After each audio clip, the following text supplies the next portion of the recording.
ఎట్లా సాగుతుంది జూబ్లీస్ ఎలక్షన్స్? ఇప్పుడు ప్రచారం చాలా పీక్ స్టేజ్కి వెళ్ళిపోయింది. మీకు బోరబండ డివిజన్ సంబంధించిన ప్రభారిగా మిమ్మల్ని నియమించి ప్రచారం పాల్గొనని చెప్పేసి అధిష్టానం ఆదేశించిన నేపథ్యంలో మీరు ప్రచారం ముందుకెళ్తున్నారు. మీరు ఎట్లా వెళ్తున్నారు? ప్రజల స్పందన ఎట్లా ఉన్నారు? మీరు అన్నట్టే పీక్ ప్రచారం వెళ్ళింది. పికాక్ లాగా మంచి ఏమంటారు, పికాక్ ఎట్లయితే విప్పి నాట్యం చేస్తుందో ఆ రకంగా బీజేపీ పార్టీ కూడా ఈరోజు ప్రజల మధ్యన మరి మమేకమై ఈ ప్రచారాన్ని కొనసాగిస్తూ ఉన్నాం. ఈ బోరబండ డివిజన్ ఇక్కడ మాకు ఎక్స్ఎమ్మెల్యే ధర్మారావు గారు ఉన్నారు ఇక్కడ. అదే రకంగా ఎక్స్ఎమ్మెల్యే అక్కడ అరుణతార గారు ఉన్నారు. ఆయన డివిజన్ ప్రెసిడెంట్ వెంకటేష్ గారు, వీళ్ళంతా కూడా ఇక్కడ బోరబండ డివిజన్ మమేకమై చూస్తూ ఉన్నారు. ఇక్కడ మల్లికారావు గారు, మన వీరు రిటైర్డ్ పోలీస్ ఆఫీసర్ మరి విజయ్ కుమార్ గారు, వాళ్ళంతా కూడా ఇక్కడ ప్రచారంలో నిమగ్నమై ఉన్నాం. ముఖ్యంగా ఇక్కడ ఏంటంటే బోరబండ డివిజన్ జూబ్లీహిల్స్లోనే అతి నిరుపేదలు ఉండేటటువంటిది ఈ హైదరాబాద్ నగరంలో ఎక్కడైనా నివసిస్తారంటే అది బోరబండ డివిజన్. వీళ్ళ బతుకులు నిజంగా కూడా బండబారిపోయినాయి. ఏ రకంగా ఉన్నదంటే ఇక్కడ మీకు చూస్తే ఒక స్కూల్ ఉంటుంది, ఆడ ఒక 2 తరగతి గదులు ఉంటాయి, 8 క్లాసులు జరుగుతూ ఉంటాయి. ఒక జూనియర్ కాలేజ్ ఉంది, కింద ఒక రూమ్ మీద ఒక రూమ్, అంతే. అది కాలేజ్. అది ఇక్కడ ఒక అంబేద్కర్ మనం స్టడీ సర్కిల్ ఓపెన్ చేసినాం. అది నిర్మాణం రెడీ అయిపోయి ఆల్రెడీ సంవత్సరాలు గడుస్తున్నాయి, ఇప్పటి వరకు ఓపెనింగ్ చేయలేదు. మెయిన్ రోడ్ మీరు చూసిరు ఎంత ఇబ్బంది పడ్డారో. మీరు వచ్చేటప్పుడు కూడా అనేక ఇబ్బందులు. ట్రావెల్ చేయాలంటే మెయిన్ రోడ్డు కనెక్టివిటీ లేదు. అక్కడ ఎర్రగడ్డకు పోవాలి, ఇక్కడ మాదాపూర్ పోవాలన్నా, ఇక్కడ ఎక్కడ పోవాలన్నా కనెక్టివిటీ, ఆ రోడ్డు చాలా ట్రాఫిక్ జామ్తో పాటు గుంతలమైనటువంటి రోడ్డు. అదే రకంగా మీరు చూసినట్టు అయితే ఇక్కడ విద్యా వైద్యమే కాదు, బస్తీ దవాఖానలో డాక్టర్లు ఉండరు. సో మంచినీటి సౌకర్యం లేక కొట్టుమిట్టాడుతున్న ప్రదేశం ఏదైనా ఉందంటే బోరబండ. మరి ఈ నియోజకవర్గం ఎక్కడుందంటే హైదరాబాద్ నగరంలో. హైదరాబాద్ నగరానికి జిహెచ్ఎంసీకి గతంలో 10 ఏళ్ళు పరిపాలించిన ఆయన ఎవరు అంటే మళ్ళీ కేటీఆర్ మున్సిపల్ శాఖ మంత్రులు. ఇవాళ ఓట్లేమని గల్లీ గల్లీ తిరుగుతున్నాడు. ఒక మున్సిపల్ శాఖ మంత్రిగా 10 ఏళ్ళు పనిచేసి ఇక్కడ మంచినీటి కటకట ఉండి, డ్రైనేజీ వ్యవస్థ లేదు, పబ్లిక్ టాయిలెట్స్ లేవు, రోడ్లు చక్కగా లేవు, ఇవాళ అనేక రకమైనటువంటి డ్రైనేజీ వసతులు లేవు, మౌలిక వసతులు అయితే ఏ రకమైనటువంటి వసతులు లేవు. మరి వాళ్ళ నాయన కేసీఆర్ ఏమో ఇస్తాంబుల్ చేస్తా అన్నాడు. ఇప్పుడు ఇస్తాంబుల్లో తిరిగినట్టు ఇట్లనే ఉంటుందా ఇస్తాంబుల్ అనుకుంటారు. ఇక మనమేంది పోయేది ఇస్తాంబుల్ చూడడానికి? బీఆర్ఎస్ ఏమో గత 10 సంవత్సరం మేము పరిపాలించాము, చాలా అభివృద్ధి చేసాము బీఆర్ఎస్ చెప్తుంది. గత 2 సంవత్సరాల నుంచి కాంగ్రెస్ కూడా మేము ప్రజాపాలన అని చెప్పేసి ప్రజలకు అన్ని ఇస్తున్నాం అని చెప్పేసి కాంగ్రెస్ చెప్తుంది. ఇప్పుడు రేపు 30 తారీఖు కూడా సీఎం కూడా ప్రచారంలోకి వస్తున్నట్టు తెలుస్తుంది. ఈ 2 ప్రభుత్వాలు, గత ప్రభుత్వాలు కూడా జూబ్లీహిల్స్ నుంచి డెవలప్ చేశారని చెప్పారు. మీరు వాళ్ళు చెప్తున్నారు. అందుకే కూతవేటు దూరంలో ఉన్న హుస్సేన్ సాగర్ కొబ్బరి నీళ్ళని దాగొచ్చి కేటీఆర్ ఇక్కడ ప్రసంగాలు ఇవ్వాలి. ఇప్పుడు సినిమా యాక్టర్ లయన్ తీసుకొచ్చి మేము మాదాపూర్ హైటెక్ సిటీ సింగపూర్ లాగా ఉంది అని అద్దాల బిల్డింగ్లు, ఎవరిని ఆడు కట్టుకున్న అద్దాల బిల్డింగ్లు అవి ఏమో ఈయన కట్టించినవి కాదు, జిహెచ్ఎంసీ కట్టినవి కాదు. అద్దాల బిల్డింగ్ల కింద మోరీలు కట్టినవా లేదా, మంచినీటి సౌకర్యం ఇచ్చినవా లేదా, కేబుల్ కనెక్షన్లు తాకి ఇయ్యాల. వినాయకుని జులూసు, శ్రీకృష్ణుని జులూసు చూస్తే మనుషులు పిట్టెలు రాలిపోయినట్టు రాలిపోతారు. కేబుల్ వైర్లకు తగిలి కరెంటు వైర్లు ఇప్పుడు చిరు జల్లులు పడితే చాలు కరెంటు ఏ స్తంభం దగ్గర ఇంకా ఐరన్ పోల్సే ఉంటాయి. ఇక్కడ దానికి తగిలిన చెట్టును తగిలిన పిట్ట రాలిపోతూ ఉంటాయి. ఇది ఇక్కడ ఉన్నటువంటి పరిస్థితి. ఇది జూబ్లీహిల్స్ అనేది పేరుకు మాత్రమే జూబ్లీహిల్స్. కానీ కేటీఆర్ 10 ఏళ్ళు కానీ ఇప్పుడు రేవంత్ రెడ్డి వచ్చి 2 ఏళ్ళు. 2 ఏళ్ళల్లో ఏం చేసిండు ఈయన అంటే డివిజన్కో 2 మంత్రులను పెట్టిండు. ఇప్పుడు 4 రోజుల నుంచి అన్ని రోడ్లు దొవ్వి పెట్టిరు. ఇక మేము రోడ్ వేస్తామని చెప్పారు. ఇప్పుడు ఓట్లు అయిపోగానే వారం కాగానే ఎక్కడోళ్ళు అక్కడ బిస్తర్ కడతారు. ఆ తొవ్వేసిన రోడ్ల మీద మేము తిరగాలి. ఇవాళ హైడ్రాని మేము స్టిల్ట్ తీయమని అడుగుతానేమో హైడ్రా అంటే మేము నేచురల్ కలామిటీ వచ్చినప్పుడే చేస్తాం, ఇది మా డ్యూటీ కాదంటారు. జిహెచ్ఎంసీ వాళ్ళకి చెప్తేనేమో ఈ స్టిల్ట్ తీయడం మాతో కాదు, మీరు హైడ్రాకి చెప్పండి అని అంటారు. ఇట్లా రెండింటి మధ్యలో కొట్టుమిట్టాడుతూ ఉన్నారు. మరి హైడ్రా ఏందో జిహెచ్ఎంసీ ఏందో తెలియదు. జిహెచ్ఎంసీ స్వయం ప్రతిపత్తి సంస్థ మన రాజ్యాంగం ప్రకారం. మరి ఇప్పుడు జిహెచ్ఎంసీ స్వయం ప్రతిపత్తి సంస్థ బడ్జెట్ నిధులన్నీ కూడా ఎక్కడ పోతున్నాయి? ఇలా హైదరాబాదు నగరం జిహెచ్ఎంసీ యొక్క బడ్జెట్ రాష్ట్ర బడ్జెట్ తలపించేంత ఉంటుంది, లక్షల కోట్ల రూపాయలు. మళ్ళీ ఇవాళ ఎక్కడ పోతున్నదో తెలియదు. హెచ్ఎంటీఏ నగరం చుట్టుపక్కల నిర్మాణం కోసం ఏర్పడ్డటువంటి సంస్థ సపోర్టివ్గా జిహెచ్ఎంసీకి. ఆ హెచ్ఎంటీఏ నిధులన్నీ కూడా ఈ ఫార్ములా కార్ రేసులో పెట్టి ఆయన కేసుల పాలైపోయి. బీఆర్ఎస్ మాత్రం మీకు బుల్డోజర్ కావాలా లేకపోతే బీఆర్ఎస్ కార్ కావాలని చెప్పి వాళ్ళు ప్రచారం చేస్తారు. అంటే జూబ్లీహిల్స్ ప్రజల్ని బుల్డోజర్ పేరు చెప్పి వాళ్ళ బ్లాక్ మెయిల్ చేసే ప్రయత్నం చేస్తారు. నేనేమంటున్నానంటే కారు ఎప్పుడైతే ఓవైసీ స్టీరింగ్ లాక్కొని దారుసలాం బారిపోయిండో ఆ కారు పోయి ఫామ్ హౌస్లో వండుకుంది. కారు బయటికి వెళ్తలేదు. ఇవాళ బుల్డోజర్ హైడ్రా పేరుతో ఈయన ప్రొక్లైనర్లు పెట్టి ఇవాళ జేసీపీలు పెట్టి ఆయన ఒకవైపు తిరుగుతూ ఉన్నాడు. అందుకే ఉత్తరప్రదేశ్ బుల్డోజర్ కావాలి, ఈడ డెఫినెట్గా కావాలి. ఇవాళ ఓవైసీ కడుతున్నటువంటి కాలేజీని ఏమో కూల్చోవు, పెట్టుబడిదారులు ఏమో కూల్చోవు, పెద్ద పెద్దోళ్ళు ఏమో కూల్చోవు, చిన్న బీద ప్రజల ఇండ్లు కూలుస్తావు. మరి ఉత్తరప్రదేశ్ బిల్డర్ కావాలన్నా, బుల్డోజర్ కావాలన్నా, ఇవాళ రేవంత్ రెడ్డి జేసీపీ కావాలన్నా, ఇవాళ కేటీఆర్ కార్ కావాలన్నా అంటే ప్రజలు ఉత్తరప్రదేశ్ యోగి లాంటి బుల్డోజర్ కావాలని కోరుకుంటున్నారు. ఇక్కడ అది వాస్తవమే. నేనేమంటున్నంటే ఇక్కడ ఒకటే మీరు గమనించండి, ఇవాళ జిహెచ్ఎంసీ పరిపాలన కమిషనర్ ఆఫీస్, మేము మొన్న జిహెచ్ఎంసీ కమిషనర్కు మేము మొన్న అప్లికేషన్ పెడితే పని కాలేదు. అదే ఓవైసీ దగ్గరికి పోయి దారుసలాం పోయి అప్లికేషన్ ఇస్తేనట పని అయిందట. ఇవాళ నువ్వు అధికారుల ట్రాన్స్ఫర్లు అన్నీ దారుసలాంకి వెళ్ళవుతాయి. ఇవాళ మంచినీరు వస్తలేదంటే దారుసలాంలో పోయి అప్లికేషన్ ఇస్తే వస్తుంది. ఇవాళ ఎంఐఎం ఓవైసీ పరిపాలన ఉందా, ఈడ కాంగ్రెస్ పార్టీ పరిపాలిస్తుందా? మళ్ళీ ఇప్పుడు కాంగ్రెస్ ఏం వేసుకొని తిరుగుతూ ఉంది? ఇవాళ ఎంఐఎం పార్టీయే ఈడ పోటీ చేస్తున్నట్టు లెక్క. బుర్కా నవీన్ యాదవ్ అనే అభ్యర్థికి బుర్కా ఏది? ఇవాళ ఎంఐఎం కాంగ్రెస్ పార్టీ బుర్కా అంటే మాస్క్ వేసుకొని తిరుగుతూ ఉన్నాడు, కానీ ఆయన అభ్యర్థి ఎంఐఎం అభ్యర్థి. ఎంఐఎం ఓవైసీయే ఈడ పోటీ చేస్తున్నట్టు లెక్క. అందుకే ఇవాళ జిహెచ్ఎంసీ ఎన్నికలు మొన్న జరిగినటువంటి ఎన్నికలైనా ఈ రోజైనా ఎంఐఎంని నిలువరించేది, ఓవైసీని ఆయన ఆగడాలని అరికట్టేది, వాళ్ళ రౌడీజాన్ని అరికట్టేది. ఇలా రౌడీ రాజు కావాలన్నా జూబ్లీ హిల్స్లో ఇవాళ మంచి మోడీ లాంటి అభివృద్ధి పరిపాలన కావాలా అనేది ప్రజలు బేరీ చేసుకుంటున్నారు. జూబ్లీ హిల్స్ చూసుకుంటే ఎక్కువ బీసీలు, యాదవ్స్ కావచ్చు, అటు ముస్లిమ్స్ కావచ్చు, బీసీలు ఎక్కువగా ఉన్నారు. గతంలో మీరు కూడా ఓబీసీ చైర్మన్ కూడా చేసిన అనుభవం మీకుంది. కానీ ఈ ప్రభుత్వం బీసీ రిజర్వేషన్ కూడా ఒక మోసం చేసని చెప్పేసి బీసీ సంఘాలు కావచ్చు, ఇతర రాజకీయ పార్టీలు కావచ్చు ప్రభుత్వాన్ని నిందిస్తున్న పరిస్థితి. కానీ రేవంత్ రెడ్డి బీసీ రిజర్వేషన్ ఎట్లా పాసిబుల్ కాదని తెలిసి కూడా కోర్టుకు వెళ్ళడం జరిగింది. కోర్టు ఎపిసోడ్ మొత్తం కూడా చాలా విమర్శల పాలైంది. ఈ సందర్భంలో ఆయన ఎలక్షన్కు క్యాంపెయినింగ్కి వస్తే ప్రజలు ఎట్లా రిసీవ్ చేసుకునే అవకాశం ఉంటుంది? రేపు మేము అదే పరేషాన్ అవుతాం. ముఖ్యమంత్రి అంటే సరే ఏమంటారు, అధికార మదంతో అందరు పోలీసులను పెట్టుకొని వస్తారేమో, కానీ ప్రజలు ఈరోజు ఎదురు చూస్తూ ఉన్నారు. రేవంత్ రెడ్డి వస్తే అడుగుతామని చెప్పి ఆయన ఇచ్చిన హామీలు, ఆయన ఇచ్చిన మోసాలు, ఇవాళ ఏ రకంగా ఆయన ఇచ్చిన హామీ, ఇవాళ మహిళా విద్యార్థులకు స్కూటీలు వచ్చినాయా, ఫీజు రీంబర్స్మెంట్ వచ్చిందా, బస్తీ దవాఖానలలో డాక్టర్లు వచ్చిరా, ఇవాళ స్కూలు భవంతులు కట్టిండా, ఇవాళ ఏం చేసిండని రేవంత్ రెడ్డి ఈ 2 ఏళ్లలో ఏం ముఖం పెట్టుకొని వస్తాడు? ఆయన వచ్చేటప్పుడు ఆయన కారు కాన్వాయ్ రోడ్డు మీద ఎగురుతలేదా, ఇవాళ ఉయ్యాలు ఊతలేదా? అది తెలియదు ఆయనకు, అన్నీ తెలుసు. కానీ ప్రజల్ని మోసం చేయాలి, ఏదో రకంగా గెలిచి బయటపడాలి. సో ఇవాళ బీసీలకు అంటున్నాడు 40%, 42% ఆయన ఎవరండి ఇచ్చేది? ఇవాళ మేమెంతో మాకంత వాటా అన్నటువంటి ప్రజలకి ఎక్కడికి వెళ్ళి 42% అనే అద్భుతాన్ని తీసుకొచ్చి ప్రజల ముందు పెట్టి వీళ్ళు ఇవాళ బీసీ సంఘాలన్నీ కూడా ఆయన చెప్పినట్టు 42%, నిన్నటిదాకా 56% అన్నోళ్ళు 42% కుదించిండు ఆయన.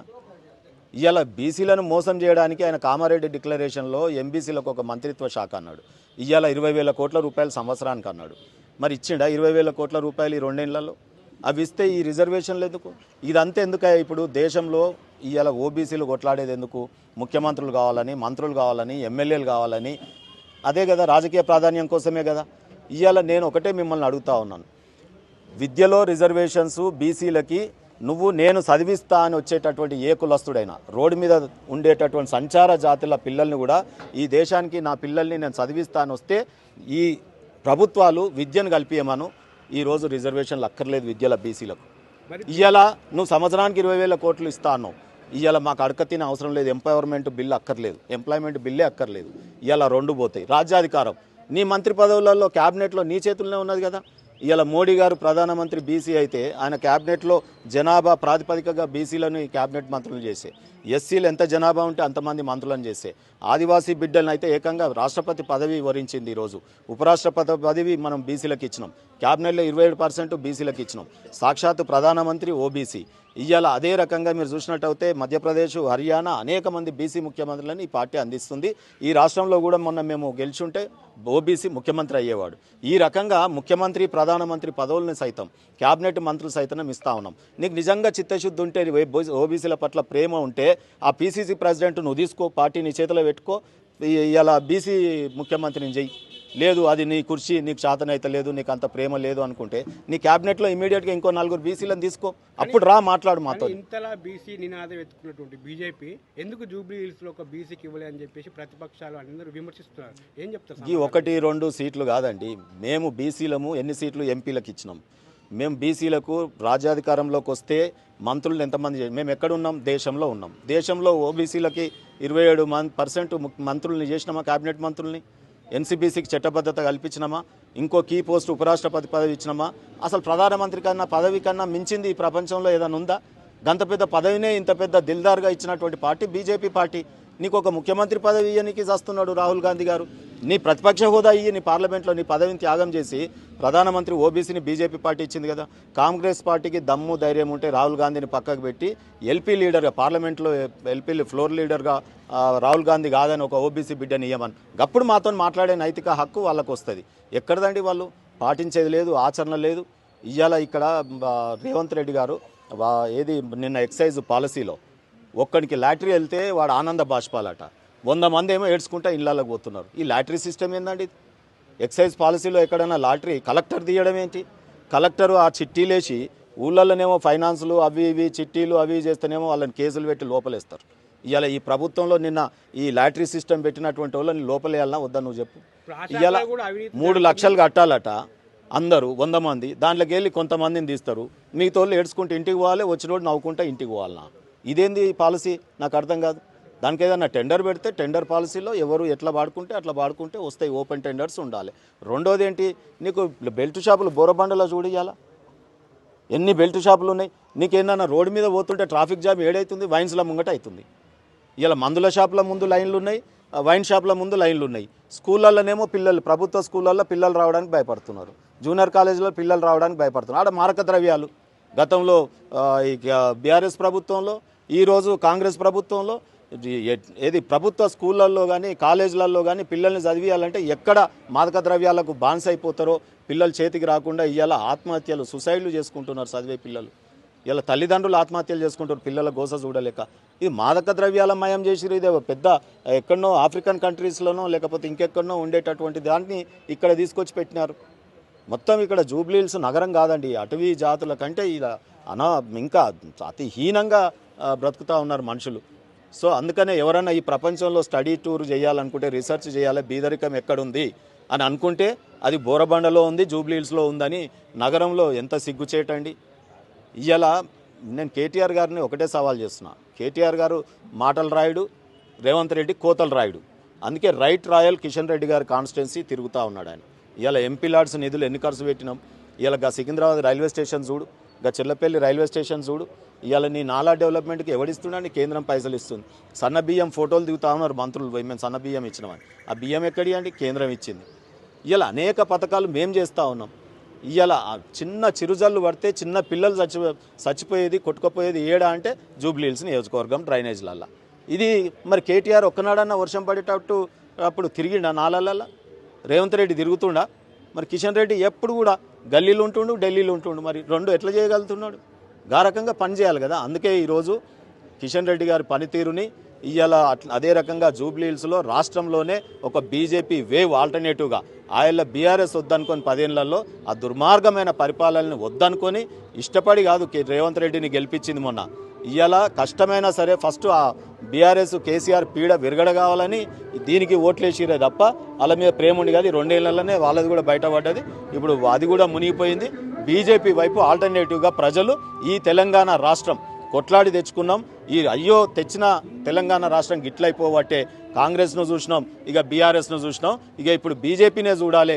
అందులో ఇక్కడ ఎంఐఎంని నిలువరించాలి, ఇవాళ ఓవైసీ ఆగడాలను నిర్వహించాలి, ఈ రౌడీ రాజ్యాన్ని ఇక్కడ నిలువరించాలని బీజేపీ ప్రజలు ఒక మెసేజ్ ఇవాళ జూబ్లీహిల్స్ వాళ్ళ గువ్వ బలిగేటట్టు ఇవాళ రేవంత్ రెడ్డి కేటీఆర్కు సమాధానం ఇచ్చే విధంగా. ఇక కేసీఆర్ అయితే అత్తపత్త లేడు, మీకు తెలుసు. ఆయన గురించి మాట్లాడడం వేస్ట్. ఆయనే నేను రాను అని భీష్మించుకొని ఫామ్ హౌస్లో కూర్చుంటే కూడా మనం మీడియాలో ఆయన పేరు తీసి మాట్లాడడమే వేస్ట్. ప్రజలు తిలోదకాలు ఇచ్చేసారు, అయిపోయింది ఆయన పని. కాబట్టి ఈరోజు బీజేపీయే ఈ రాష్ట్రంలో ఛాంపియన్. రాబోయే కాలంలో ఎర్రకోటలో మోడీ గారు బీజేపీ ప్రధానమంత్రి జెండా ఎగిరేస్తుంటాడు ఆగస్టు 15కి. అదే ఆగస్టు 15కి గోల్కొండ లోపల ఈ రాష్ట్ర బీజేపీ ముఖ్యమంత్రి జెండా ఎగిరేస్తాడు. అది ఈ రాష్ట్రంలో జరగబోతున్న చిత్రం, ఒక చిత్రం. అధ్యక్షుడు రామచంద్ర గారు ఒక సవాల్గా తీసుకోవచ్చు దీన్ని. ఇది కిషన్ రెడ్డి గారికో రామచంద్రరావుకో సంబంధించిన విషయం కాదు. ఇది సైద్ధాంతిక భూమిక ఎన్నిక. ఇది పోలరైజ్డ్ 75% వర్సెస్ 25%. మొదటిసారి హైదరాబాద్లో ఓల్డ్ సిటీ కావాలన్నా, నయా సిటీ కావాలన్నా, న్యూ బీజేపీ కావాలన్నా, పాత ఎంఐఎం కావాలన్నా, రెండింటి మధ్యలో పోరాటం ఇది. కాబట్టి కాంగ్రెస్ పార్టీ అబద్ధాల పార్టీ. అబద్ధాలు చెప్పి బై డిఫాల్ట్ అధికారంకి వచ్చేటువంటి యొక్క రాష్ట్ర ముఖ్యమంత్రి ఏమీ చేయలేక కాళ్ళు చేతులు చాపుకొని అబద్ధాలు మాట్లాడటము అలవాటుగా నిత్యము నైజాం యొక్క పోకడలను మళ్ళీ తీసుకొచ్చేందుకోసం ప్రయత్నం చేస్తున్నాయి. కాబట్టి ఆయన విషయం మీద నాకు బాగా తెలుసు. అంతకంటే ఘోరమైంది ఏంటంటే డబ్బులు ఇచ్చి కాంగ్రెస్ పార్టీ ఎంఐఎం అభ్యర్థిని కొనుక్కొని తీసుకొచ్చి పెట్టి కాంగ్రెస్ పార్టీలు ఎవడు లేనట్టుగా, కాంగ్రెస్ పార్టీ 100 సంవత్సరాల చరిత్ర ఉన్నట్టుగా చెప్పే కాంగ్రెస్ పార్టీ డబ్బులు ఇచ్చి 200 కోట్ల రూపాయలు ఇచ్చి అభ్యర్థిని కొనుక్కొచ్చుకొని తీసుకొచ్చి పెట్టి ముసుగు తొలగించి, వారు చెప్పినట్టుగా ముసుగు తొలగించి ముఖం కనపడకుండా బురకా వేసినటువంటి పరిస్థితులలో ఇవాళ బురకా ఎందుకు కాంగ్రెస్ కు అంత అవసరం వచ్చింది? దిక్కుమాలిన పార్టీ, అదొక దిక్కుమాలిన అవసరం వచ్చిన పరిస్థితి రేవంత్ రెడ్డికి ఎందుకు వచ్చింది? ఓట్లు మైనారిటీ ఓట్ల మీద వాళ్ళ ప్రేమ, మైనారిటీ ఓట్ల మీద సీట్ల కోసం వాళ్ళ ప్రేమ తప్పితే ఇంకోటి ఉండదు. మైనారిటీలు బాగుంటే, కాంగ్రెస్ పార్టీ కుటుంబం బాగుంటే అంతా బాగున్నట్టే, దేశం బాగున్నట్టే. ఏం బాగుంది ఇక్కడ చెప్పిన మొత్తం ఓరించి చెప్పిన ఇక్కడ మొత్తం జూబ్లీహిల్స్ అంటే ఏదో పెద్ద సినిమాలు ఉంటాయి, సెట్టింగ్లు ఉంటాయి, ఆంధ్రలో వస్తారు, పెద్ద భవంతులు కట్టుకుంటారని చెప్పాను. వస్తే ఏమున్నది? 68% ఇక్కడ అంతా పేదవాళ్ళు ఉన్నారు. ఇక్కడ 68% మొత్తము ఈ అసెంబ్లీ కాన్స్టిట్యున్సీలో పేదవాళ్ళు ఉన్నారు. ఇక్కడ పేదవాళ్ళు సొంతంగా వాళ్ళు పని చేసుకొని అడ్డల మీద నిలబడి పని చేసి బతుకుతూ ఉంటారు. మంచిలు దొరకవు, చక్కగా మంచిలు దొరకవు. ఇది జూబ్లీహిల్స్ కాన్స్టిట్యున్సీ. కాబట్టి ఈ కాంగ్రెస్ పార్టీ పరిపాలించింది, ఈ టీఆర్ఎస్ పార్టీ పరిపాలించింది. బీజేపీ ఇక్కడ ఎప్పుడూ పరిపాలన చేయలే. ఇక్కడ బీజేపీకి అవకాశం రాకుండా చేసింది. ఇక్కడ బీజేపీ అంటే ఒక ఏదో బ్రహ్మ పదార్థం అని, ఈ బీజేపీ వస్తే భూతం అని, బీజేపీ వస్తే పాకిస్తాన్ ముస్లింస్ పంపుతుంది అని చెప్పేసి బీజేపీ ఆరోపణ చేశారు. మోడీ గారు వచ్చి 11 ఏళ్ళు అయిపోయింది. ఏ ఒక్కరిని కూడా ఈ దేశం నుంచి పాకిస్తాన్ వెళ్ళిపోమనో, ఇరాన్ వెళ్ళిపోమనో, ఇరాక్ వెళ్ళిపోమనో, ఆఫ్ఘనిస్తాన్ వెళ్ళిపోమని ఎక్కడ ఎవరు చెప్తలేము. కాబట్టి కాంగ్రెస్ పార్టీ ఒక భూతంగా బీజేపీని ప్రజల ముందు పెట్టింది. దాన్ని మొత్తం కూడా ఇవాళ తెరదీస్తుంది, ప్రజలు తెరదీస్తుంది. వాళ్ళు ఇక్కడ హిందూ ఏంటిది, ముస్లిం ఏంటిది, క్రైస్తవం ఏంటిది అనేటువంటిది విచ్చలవిడితనంతో గత ప్రభుత్వాలు చేసినట్టు నాటకాలకు ప్రజలే దానికి తెరదీస్తున్నారు. కానీ కాంగ్రెస్ మాత్రం బీజేపీ బీఆర్ఎస్ రెండు ఒక తాను ముక్కలే. కావాలనే బీజేపీ ఒక డమ్మి, ఒక బలహీనమైన అభ్యర్థిని పెట్టింది. బీఆర్ఎస్ గెలుపుకు సహకరిస్తుంటుందని చెప్పి కాంగ్రెస్ ప్రచారం చేస్తుంది. ఎట్లా చూస్తారు దీన్ని? అది పనికిరాని ప్రచారం, అబద్ధాల కాంగ్రెస్ అంటేనే అబద్ధం చెప్పే గట్టెక్కి చిన్న కాన్స్టిట్యూషన్ కాపీ చాలా పెద్దగా ఉంటుంది. దానికి పవిత్రత ఉంది, భగవద్గీతతో సంబంధం ఉన్నట్టుగా అంశం అది. కాబట్టి దాన్ని మొత్తంగా కూడా తొలగిపెట్టి అవమానపరిచే విధంగా కాన్స్టిట్యూషన్ని చేతులు పట్టుకొని తిరగటం అంటే అది అంబేద్కర్ గారి యొక్క జీవితాన్ని అవహేళన చేయటం అయితే తప్పితే ఇంకోటి ఏమీ లేదు.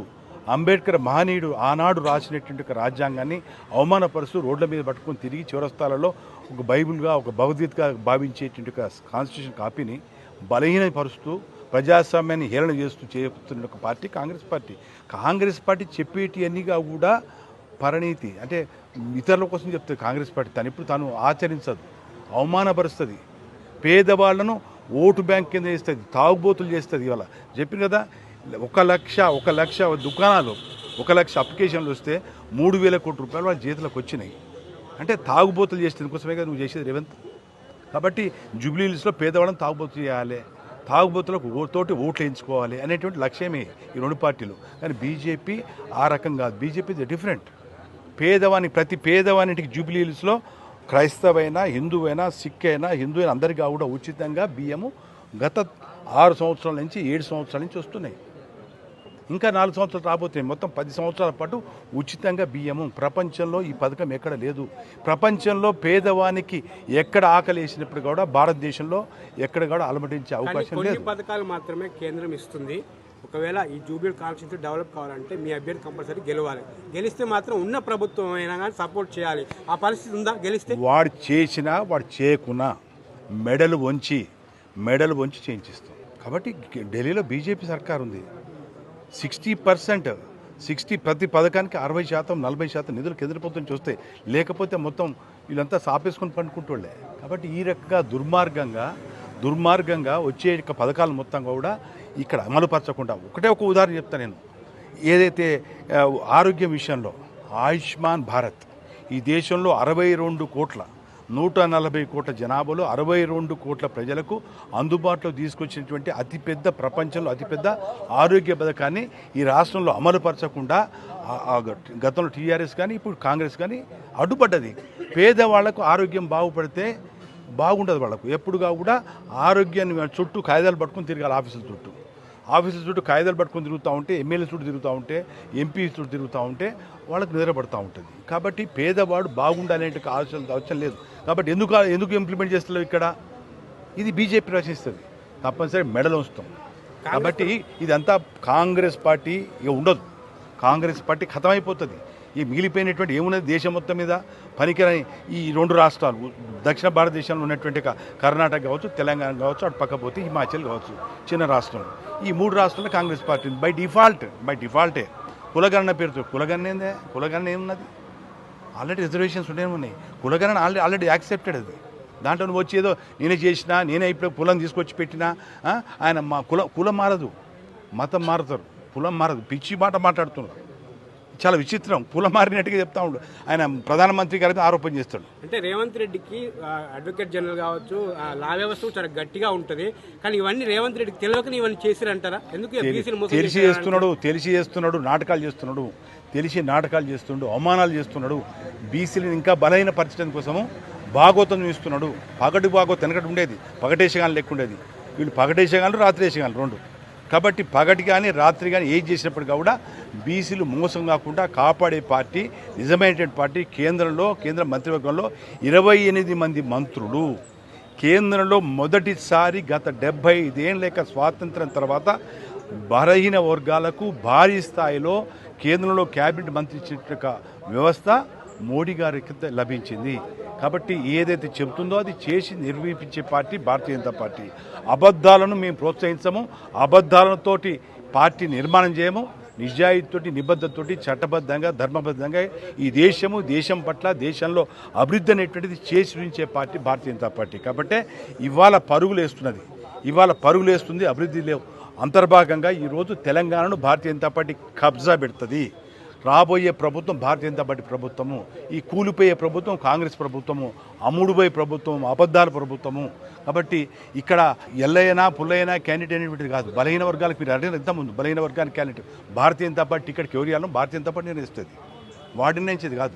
మన ఆఫీస్లో వాడు నిర్ణయించుకున్నాడు. అంటే అమ్ముడుపోయినటువంటి అభ్యర్థిని టికెట్ ఇచ్చి ప్రపోజ్ చేసినటువంటి సలావుద్దీన్కి సలాం చేస్తూ నేను పోయి చూసినాం కదా. నేను చచ్చిపోయినట్టుగా మాకు బాప్త మిత్రులని చెప్తున్నాడు.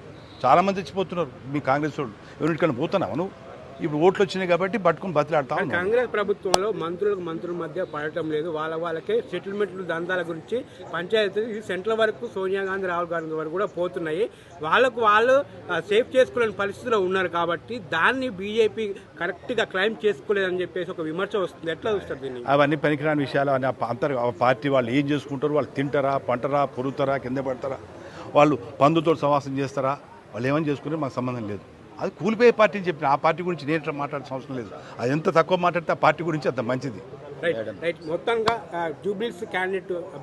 భారీ మెజారిటీ భారతీయ జనతా పార్టీ మీద పూర్తి విశ్వాసంతో ఈ రాష్ట్రంలో ప్రభుత్వం రావాలి. మా ప్రయత్నం చాలా చిన్నది, మేము చేసే ప్రయత్నం చాలా చిన్నది, కానీ ప్రజల యొక్క భాగస్వామ్యము చాలా బలంగా ఉన్నది. భారతీయ జనతా పార్టీ రాష్ట్రంలో ఏర్పడి తీరాలి. గతంలో 2 ప్రభుత్వాలు చూసినాము. కాబట్టి ఈ దరిద్ర ప్రభుత్వాలు వద్దు. రాబోయే ప్రభుత్వం మోడీ గారి ప్రభుత్వం ఈ రాష్ట్రంలో ఏర్పడాలి. భారతీయ జనతా పార్టీ ప్రభుత్వం ఏర్పడాలి. నిజాయితీతో పనిచేసాక, నిబద్ధతో పనిచేసాక నాయకత్వం ఈ రాష్ట్రానికి కావాలి. ఆ రకంగా చూడాలనే ఉద్దేశంతో ఈరోజు ప్రజలు ఆలోచిస్తున్నారు. ముఖ్యంగా భాగ్యనగర్ సంబంధించిన ప్రజలు మొత్తంగా కూడా, బంధువులు కావచ్చు, వాళ్ళ స్నేహితులు కావచ్చు, వృత్తిపరంగా కావచ్చు, కార్మికులు కావచ్చు, బలహీన వర్గాలు కావచ్చు, అందరూ కూడా బీజేపీ పక్షాన, బీజేపీ వైపే మొగ్గు చూస్తున్నారు.